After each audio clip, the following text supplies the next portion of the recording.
അമ്മയുടെ അനുഗ്രഹം നന്നായിട്ട് തന്നെ ഉണ്ടായിട്ടുണ്ട്.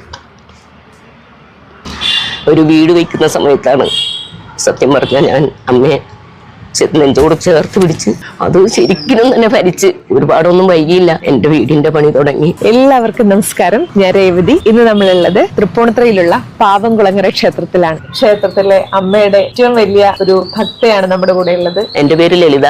വീട്ടിലിരുന്ന് വിളിച്ചാൽ വിളി കേൾക്കുന്ന അമ്മയാണ് നമ്മുടെ പാവംകുളങ്ങര അമ്മ. അതിന്റെ നല്ലൊരു അനുഭവം എനിക്ക് ഉണ്ട്. കാരണം ഹസ്ബൻഡ് ഇല്ല, ചെറുപ്പത്തിലേ തന്നെ മരിച്ചുപോയി.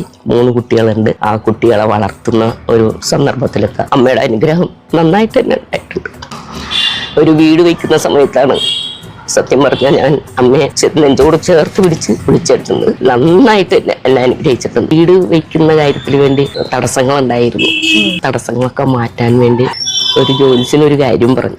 പക്ഷെ ആ കാര്യം കൊണ്ട് ജോലിസിന്റെ അടുത്ത് പോയപ്പം ആ ജോലിസിന് അവിടെ ഇല്ല.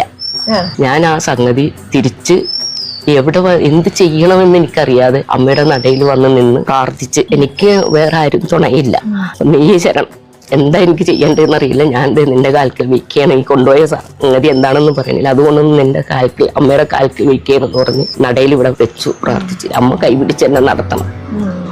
അത് ശരിക്കും തന്നെ ഭരിച്ച് ഒരുപാടൊന്നും വൈകിയില്ല എന്റെ വീടിന്റെ പണി തുടങ്ങി.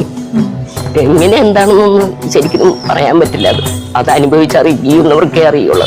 ഒരു തടസ്സവും ഇല്ലാതെ എല്ലാം നല്ല ഭംഗിയായിട്ട് തന്നെ അമ്മയുടെ അനുഗ്രഹം കൊണ്ട് നടക്കാൻ പറ്റും. എപ്പോ വിളിച്ചാലും ഏതൊരു അവസരത്തിലും നമ്മൾ സങ്കടപ്പെട്ട് അമ്മയെ വിളിച്ചിട്ട് ഇറങ്ങിയ അമ്മ അനുഗ്രഹം വാരിക്കോരി തരും എന്ന് തന്നെയാണ് ആത്മാർത്ഥമായിട്ട് എന്നെ വിളിക്കണം. ദൈവനെ വിളിച്ചാൽ മതി. മനസ്സ് പ്രാർത്ഥനയാണ് ഏറ്റവും വലുതെന്ന് പറഞ്ഞു. പ്രാർത്ഥിച്ചാൽ മതി. ഇവിടെ വന്ന് മനസ്സുരുകി ഒന്ന് പ്രാർത്ഥിച്ചാൽ മതി, പരിപാടി വന്നിരിക്കും.